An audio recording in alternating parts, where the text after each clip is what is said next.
Welcome back to the morning show here on Arise News. I'm Biola Alabi. Good morning. Welcome back. I'm Veronica Odeka. And I'm Tundra Biola. Our first guest is an economist and the Director General of the Lagos Chamber of Commerce and Industry and has over 2 decades of public policy advocacy and business environment issues. Welcome to the morning show, Muda Yusuf. Thank you very much. Good morning. Yeah, welcome. and compliments of the season. Same to you. Same to you. Earlier in our introduction, we had talked about the president presenting the budget this week, and we had talked about the booing and the reaction from the floor. And we wanted to just start with that first of all, of saying, as you saw that or you heard of that, what was your reaction? What did you think about it? And also, what does it say about our democracy, that process and that feedback? And if that feedback is happening on the floor, what is it like out there for people that are actually, like, how are other citizens feeling if that's actually the reaction you get from lawmakers? Quite frankly, it was a national embarrassment. I may put it that way. Because in a sense, these are people that are occupying leadership positions in the country. And they are supposed to be role models also. Typically, we refer to the senators as distinguished senators. We refer to those in House of Representatives as honorable members. That conduct was neither distinguished nor honorable. I think even if any part of the assembly or any section of the assembly has a grouse with the president or his party, have reasons to express disapproval, I think there are better ways of doing that. We returned to democracy in 1999. That's about 19 years. And normally you expect that there should be progressive maturity in the way we manage our democratic process and in the way the actors in the space also conduct themselves. What played out did not show that we have made any progress in terms of maturity in the process. I mean, in the past, even within the National Assembly, we have seen instances where, because of disapproval with what the leadership of the assembly was doing, people just take a walkout. You just walk out of the place. That is a more decent way of expressing disapproval. Then bringing in placards and then ripping up the placards. You know, in fact, initially they were even talking of a boycott. That could have even made more sense. Not to go there and make the whole place so rowdy. And some of them were using languages that were really not good at all. I mean, whether we like it or not, it's still easy. Buhari is the president of the country. And it symbolizes, I mean, in a way, the country itself, the dignity of the country. So it's very unbecoming, and it's something that we pray will not happen again, and we pray that people will learn some lessons. It's really not good.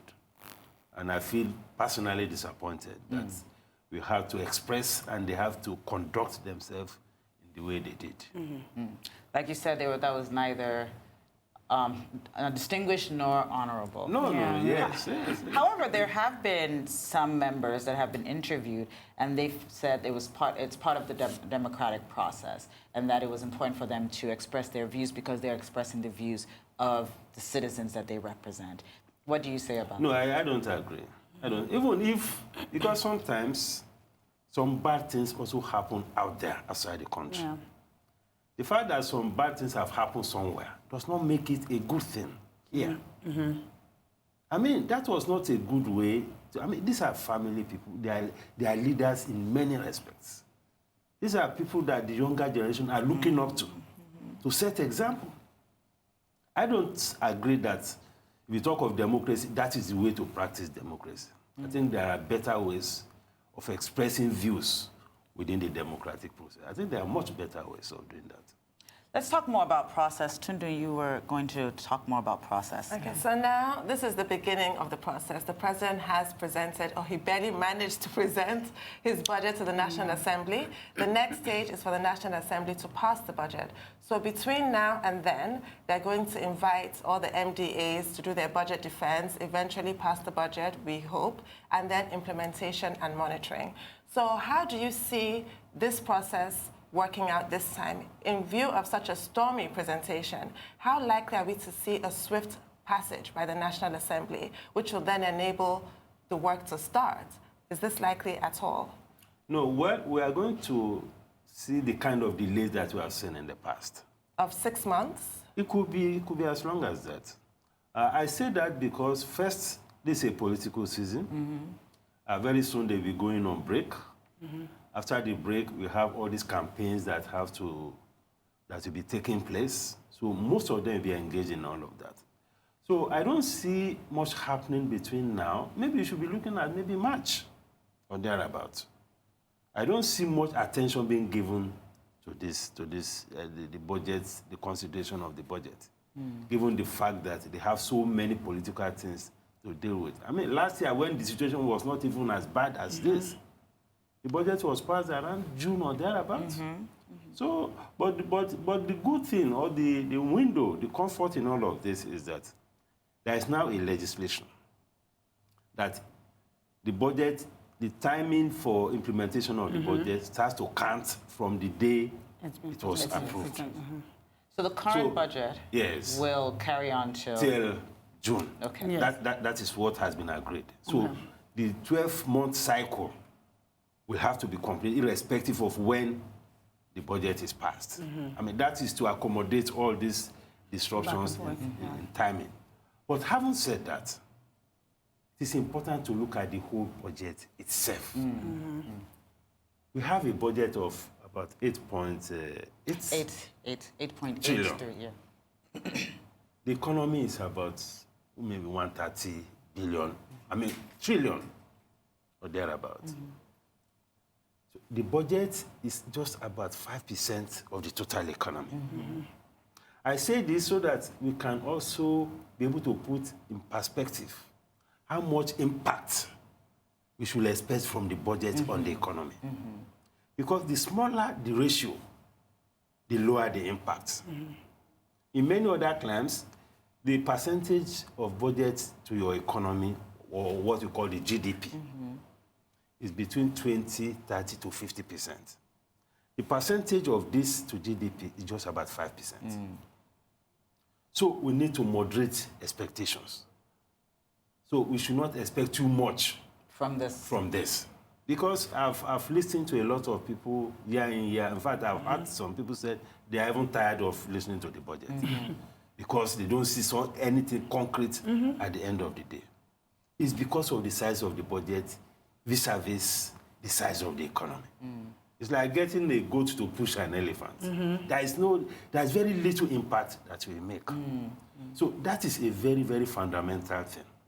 So it is important that we grow the size of the budget so that there can be more impact. And one evidence of all this weak impact is what you see in many of the MDAs or in many of the government institutions. Anywhere you go, they say that they don't have money. Even the police, which is a central or a cardinal responsibility of the federal government. If not for the intervention of the states, many of the police formations across the country will have been something else. Many of them have to rely on the states for logistics, for vehicles, for community, for a lot of things. In fact, in some instances, even for some subsidy in terms of allowances. So this shows the kind of challenges we have with respect to the capacity of the government to fund the operations of government. The same thing if you visit public hospitals. Go to Lut or go to Igbobi, and we have all that around the country. You can see how dilapidated the facilities are. So we have seen ASU now going on strike because of facilities in schools. So a lot of things are breaking down. So we need to look at the structure of the economy fundamentally and ensure that you have the resources to make this economy and this country to function properly. Based on what you're saying, Yes. I mean, the biggest concern also, one of the first things that jumps out at you at the budget presentation was the fact that the president called this a budget of sustenance. This is lower than last year's budget. And you're now, I mean, based on what you're saying, is this, when you look at the size of the budget and the impact of what we can expect, which will then explain why people have not seen a demonstrable impact currently. And that's why there continues to be a huge pressure on the economy. Why and what needs to be done in other areas when it comes to revenue generating and growing the overall size of the economy to actually sort of resuscitate this economy? Because right now, everything is part of the other. Everything is interrelated and interdependent. If you don't have a decent budget, you can't make a decent impact. You have public infrastructure, even though right now, one of the biggest parts of the budget is going to infrastructure and transportation. But at the same time, our infrastructure is falling apart every day. Exactly. So at the end of the day, what does this administration or the next administration or whoever needs to do to grow the overall size of the economy so that we could actually have budgets that make an impact and not a sustenance budget? You see, when we talk about the sustainability of the entire system, you look at your cost, you also look at your revenue. The cost of governance is too high in this economy. The cost of governance is too high. Now, the recurrent expenditure is about maybe 4.7 trillion, thereabouts. The total budget is about 6.9.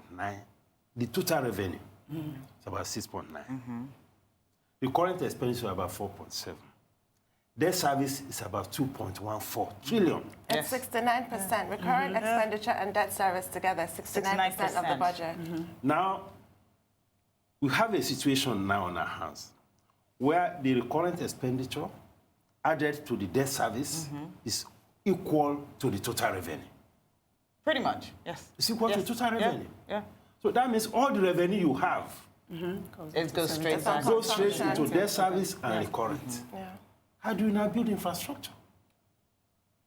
How do you build infrastructure?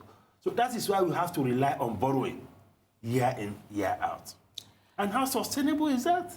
Let's talk a little bit about the implications of borrowing at the rate that we borrow and also servicing at the, I mean, when we're using 24% of our budget to service that. It's not sustainable. That is it. It's just not sustainable. It's like digging ourselves deeper into a hole. And if you are not careful, it will get so deep that it will be very difficult to come out of the hole. In which then people are saying that some of the gains that the president mentioned around the reserves are obliterated by the fact that you're servicing this debt and you're borrowing. What do you say about that? What's your input on that? No, you see, the fact that you have a reserve that is fairly robust, it's not so much because we are doing anything fantastic in terms of managing the economy. We are just lucky that oil price has been fairly up there. There's been a rebound in oil prices. Yeah. We are just lucky. But it's still not as high. The outputs, again, Has stabilized. has stabilized. But Thank it's God still for not as what. high as the assumptions. The oil price is $60. Of course, we still come to discuss the assumptions, Yes. how realistic the Yes. assumptions are. But the point I'm making is that when we talk about these reserves, it is because of these two variables. Because right now, the total revenue, oil contribution to total revenue is about 52% or 53%. So what that tells us is that if there is any shortfall, any drop, significant drop in oil price, as we are beginning to see, Yes. Yes. and if there's anything wrong with the output, the whole system again will collapse. Yes. It's a precarious position. It's it's a major crisis, I must say. Coming back to the question you raised about what we need to do about revenue. First, I mentioned the fact that we need to watch our cost of governance. That is very important. The size of the bureaucracy and the size of our political appointees and the kind of remuneration that they take. That is one very important variable on the cost side. Because if you are talking of sustainability of a system, you look at both the cost and the revenue. So we need to deal with that. Secondly, we also need to look at what we call the independent revenue. In this budget, I noticed that the assumption or the projection from independent revenue has to be brought down.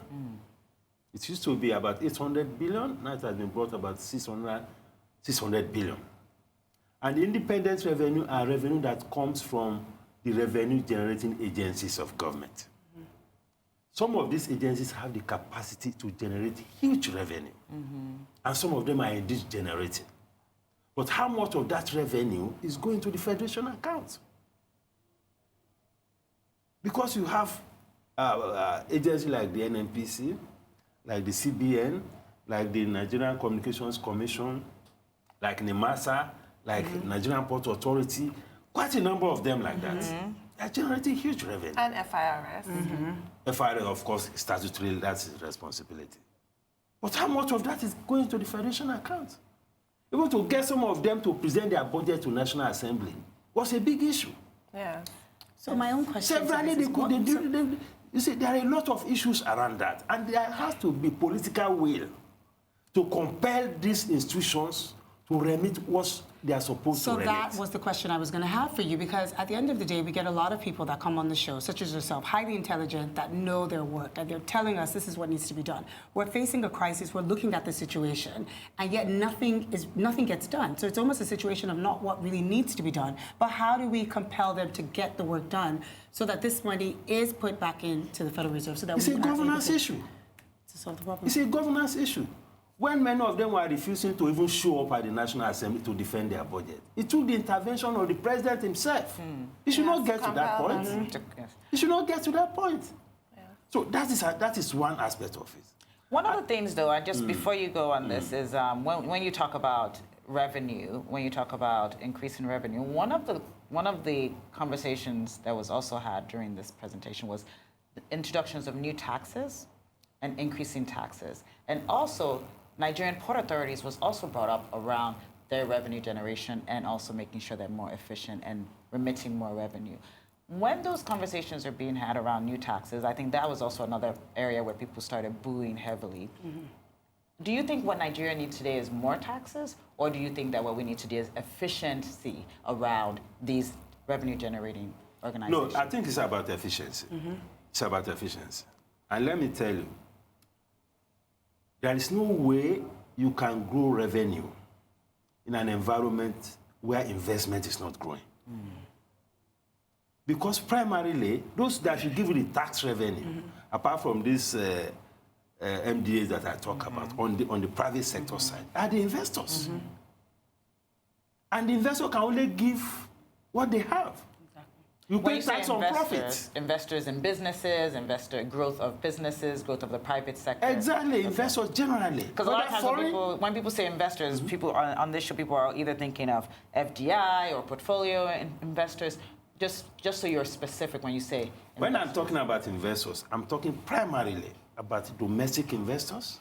Fantastic. Whether it's an SME, medium enterprises, or large enterprises. I'm also talking about foreign investors that are here. We need first to create an environment for existing investors to be able to grow. Because it's only an industry that is doing well or a business that is doing well that will pay taxes and pay good taxes. We also need to create the environment for more investors to come in. Look at the oil and gas sector. The PIB has been in and out of the National Assembly for over 13 years.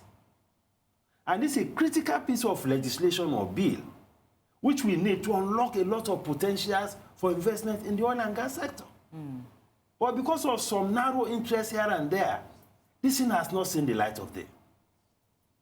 And yet you can get huge sums of revenue if you create the right kind of environment in that sector. And you can replicate that in many other sectors. So you need to grow investment for you to get more revenue. Revenue is not about increasing taxes. Already as we speak, many investors have been pushed to the limit in terms of taxation. Because it is the same people who are paying the tax that you keep flogging year in, year out. Some of them have to pack up their businesses and go and buy treasury bills. When When you buy you say treasury that- bills, of course, there is no tax. When you say It's that- risk-free. Yeah. So Sorry, sir. these When are you issues. say that, when you talk about the case of investors and how investors have been treated, one of the things a couple of weeks ago we had an economist on the show, and one of the examples they gave was the relationship with MTN. I would like to understand what you think about the MTN tax issues, how it was handled, and what do you think what message does that send to other investors that can come into the You economy? see, investment is about confidence, especially if you want long-term investors, investors who will be here to stay. I'm not talking about portfolio investors. It's about confidence. The way our regulators conduct themselves has a lot of impact on the confidence of investors. The way the MTN thing was handled is not the kind of thing that gives the right kind of signal to investors as to how comfortable you are with the regulatory environment. Because the regulatory environment is very important. You don't just wake up suddenly and now realize that something that was supposed to have been done 10, 8, 5 years ago is now that you bring. No, it's not tidy. So the regulators have a responsibility to ensure that they create the environment that inspires confidence. Because those who want to bring their capital into this economy, they look at what is happening on ground. And you are dealing with an economy, you are dealing with a government, a system where you need resources. You don't have the capacity to generate the resources. And there's a limit to which you can continue to borrow. So you need to create an environment to attract investors and to encourage those who are on ground. You have to deal with issues of policy. Regulatory environment has to be right. Your tax policy has to be right. Your investment policy has to be right. Your institutions must be investment friendly. You know, these are the things that must happen. Because there's a relationship between investment growth, GDP growth, and even revenue growth. Unless you deal with all of these things together, there's very little progress you can make. So the administration, this administration, and whoever administration is called, have to recognize this very important thing. It is the investor that will generate the revenue. It is the investor that will create the jobs. I mean, look at what is happening to unemployment. There's a limit to which the government can employ anybody. I mean, government has even reached a saturation point as far as employment is concerned. So it is the private sector that will create it. But what kind of environment are you creating? You know, these are very fundamental and critical issues, you know, through which you can deal with the looming fiscal crisis that we have on our hands. Looming physical crisis. Yes. It's a crisis, really. Because if you cannot fund your system, it's a major crisis. And the president, even in his presentation to the National Assembly, underlined that particular issue with emphasis that they have a major problem. But they should also demonstrate a clearer understanding on how to fix these things. And it's something that can be fixed. Let's talk about the assumptions, all the benchmarks, the $60 per barrel, 2.3 million barrels per day. How realistic or otherwise? No, those things are not realistic. And also the budget is, the budget currently now is done, it's done on a basis of $1 to 305 Yes, naira. first, the assumption on the oil price, already oil price is even below that. So that's clearly unrealistic. But global projections, $56. global projections for the next couple of years are ranging between 50. It's a $10 range. That's sort of what some of the projections are. But obviously, you don't go with the high end of that as your benchmark. If you are talking of revenue, you have to be very conservative. Fair enough. So that you don't put something in place that you will not be able to sustain. If you now have something above that, it is easier to manage rather than raise expectations at the beginning and you are not able to meet those targets. As we speak, even in the 2018 budget, revenue shortfall of almost 40%. So now you have, of course, that is not realistic. Even the output itself, it doesn't look too realistic. I mean, yes, the oil production right now, we're on 1.9. 1.9, I think if you put it as 2, that would be more like it rather than say 2.3. And the assumption of 305 exchange rate. Yeah. Where do you get that from? Well, we know that the exchange rate is 360, 362, 363. And the implication of that for revenue, which is another shortcoming in the budget, is that it understates the Naira revenue that goes into the Federation account from our dollar earnings. Because if you are converting at 305, there's already a shortfall of about 15%. Rather than if you convert at 360. All these things also impact on the revenue that you go into the Federation account. And also your expenses, because if you're underestimating your revenue, you're also underestimating how much your expenses are going to be. Exactly. These are and I mean, I don't know why we have to use 305. Yeah, that doesn't make sense. It makes no sense. We haven't had 305 in... Why 305? It doesn't make sense. So that if anybody is now accounting for the dollar revenue, they'll be accounting to us on the base of 305, rather than accounting to us on the base of 360. Is that revenue shortfall at 305 not an extra buffer for the government in case oil prices don't change? It's not. If it's a buffer, it has to be declared. It has to be declared. So why do you have to say that it's 305? It's not always declared, though. Well, I don't know how, but it is better for purpose of budgeting that you put it at the exchange rate is 360.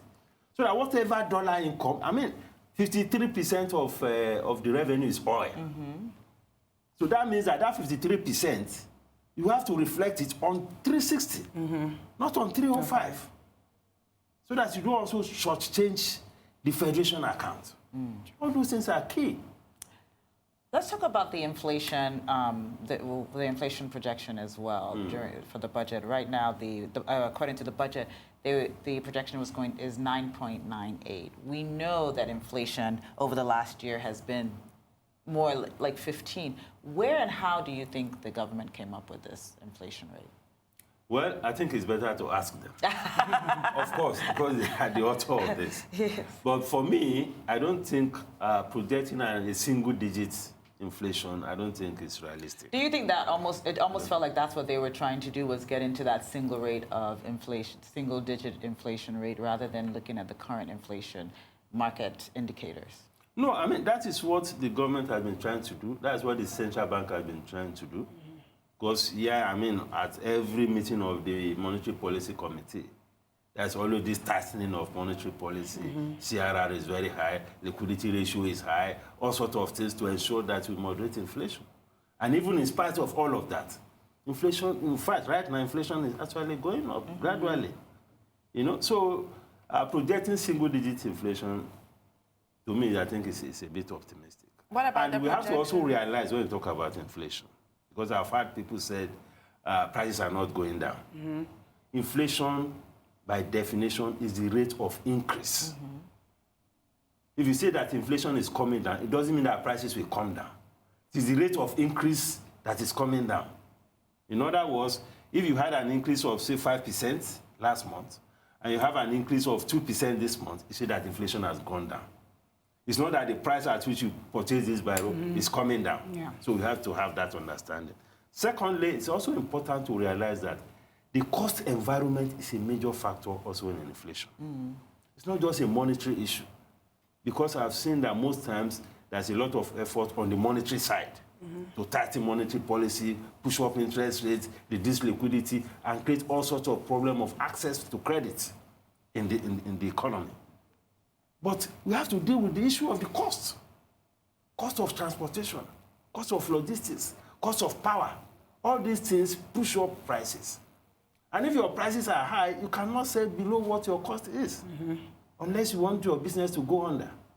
So it is important in addressing issues of inflation to look at these fundamental drivers of inflation, particularly on the cost side. It's very critical. What about the projections for growth in GDP, 3.01%? Well, that's also very optimistic. Because right now we are doing about 1.9. We're at 1.17. Well, 1.17 year on year. Yeah, no, I'm talking of GDP. Yes. I think it's about 1.9. It's about 1.9. It's 1.9. And I think the best we have done in recent times is around. In fact, for a long time we have not even done. We've not cracked 2 point something. I mean, so I think to be talking about 3, I think is also very optimistic. But in any case, what bothers the average man on the streets? It's not all this, whether GDP is 3 or 4%, or whether this inflation is this. It's the welfare of the people. How do you make life better? How do you fix your infrastructure? How do you make food cheaper? How do you create access to health service? How do you make it easy for the average person to send his children to school? These are the basic things, really, that the man on the street worries about. And for those of us in business, how has the budget addressed that? You need funds to address it. If you don't have money, how do you fix it?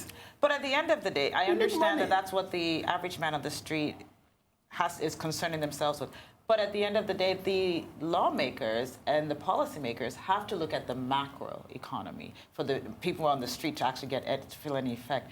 When you're looking at this budget, what is going to happen to this budget? Because literally, there feels to be a lot of fallacy in this budget based on just some of our conversations, based on the initial response to this. So if the macroeconomy indicators are not really aligned, nothing's going to happen to the man on the street. So what's going to happen to this budget? Because this budget doesn't even seem to be in line with what is possible. Well, part of the things that will happen is what we have been discussing. Because the macro side of the economy is a function of what is happening, for instance, to exchange rate. Now, the economy is still not diversified. The economy is still not diversified. 53% of revenue is coming from oil. If anything happens to the oil sector today, all these macro systems, the budget is a failure. I mean, the budget collapse, yeah. It will crumble. Because it's like an economy that is standing on one leg. So the point is that we need to ensure that the economy is diversified, to have the kind of macro. How do you diversify this economy? Because we've been saying you see, diversification of the economy is a function of the environment you create for it. Because it is investors that will diversify the economy. But it's not the government. But the government believes that they're making a lot of headway in the ease of doing business. Nigeria has gone up 24 places in the last couple of years, from 169 to 147. But once again, what does that mean? Those things are good, but they are not deep enough. I just told you about how we have failed to put legislations in place to bring about investment in the oil and gas sector. Our refineries are not functioning.